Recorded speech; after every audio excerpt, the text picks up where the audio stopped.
Tisztelt államtitkár úr, hogyan engedhették, hogy eljusson Európa kulturális fővárosa? Hogyan lehetséges, hogy amíg az ön által vezetett rendőrség éppen bírságol, vagy hihetetlen erőkoncentrációval fiktív, vagy virtuális gárdavatást kerget, addig Pécset az emberek egyre kevésbé érzik magukat biztonságban, és egyre több atrocitást kénytelen kell viselni. Tisztelt államtitkár úr, tisztelt miniszter úr, a pécsiek számára mikor jön erre az ígért 2 hét? Várom megtisztelő válaszát. Köszönöm szépen, képviselő úr.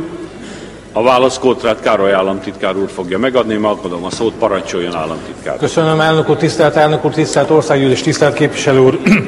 Baranya megyében és Pécs városában a rendőrség az idejében valamennyi emberölés elkövetőjét 1 héten belül elfogta. Ezúton is gratulálunk a rendőrség eredményes munkájához. Annak érdekében, hogy bűncselekmények megelőzése sikeresebb legyen, a rendőrség létszámát Pécs városában jelentősen megemeltük. Konkrétan a kényszerinti rendőrség bevetési osztálya 165 fővel, még egyszer mondom, 165 fővel erősíti az állományt, és ezzel jelentős mértékben nő a rendőri jelenlét, mind Pécs városában, mind pedig a megyében. Emellett a kormány szigorította a büntetőtörvénykönyvet, bevezette a 3 csapás törvényt és a szabálysértési elzárás lehetőségét. Ezeket a jogszabályokat önök nem támogatták, ezt többször elmondtam itt a parlamentben, a szigort mégis számon kérik. Vajon önök mennyire akarják őszintén a rendet, közbiztonságot? Ezt önöknek kellene eldönteni. Ami pedig a konkrét adatokat illeti, Baranya megye területén 2012 első 7 hónapjában az ismerté vált bűncselekmények száma 14,1%-kal csökkent, Pécs megyei jogú városban ez 8,7%-os csökkenést jelent.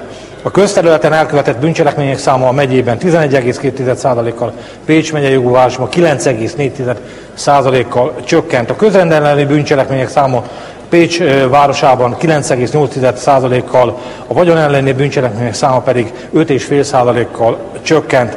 Szeretném elmondani és köszönetet mondani Pécs megyei jogú város önkormányzatának, hiszen a rendőrséggel való együttműködés eredményes, velük együttműködve a nap 24 órájában 33 kameraállással megfigyelő rendszert üzemeltet, szándékunkban áll a rendszert bővíteni. Ami pedig az ön által kérdezett, és világossá szeretnénk tenni minden pécsi előtt, hogy mi is további előrelépést szeretnénk a Pécs közbiztonsága területén, és ezzel kapcsolatban hamarosan kezdeményezést fogunk tenni. Ami pedig az ön által kérdezett szemét illeti, jelenleg Romagárda néven sem civil szervezet, sem Pécsen, sem Baranya megyében nem létezik és nem került bejegyzésre. A jelzett szemét a rendőrség a BTK 217. szakasz alapján közbiztonsági tevékenységi jogellenes szervezése tényállásának alkalmazásával előállította, őrizetbe vette, és az előzetes letartóztatására javaslatot tett. Tisztelt képviselő úr, tájékoztatom, hogy a BTK 217. szakaszának módosítását önök nem támogatták. Arra kérem, hogyha önök komolyan gondolják Pécs város közbiztonságának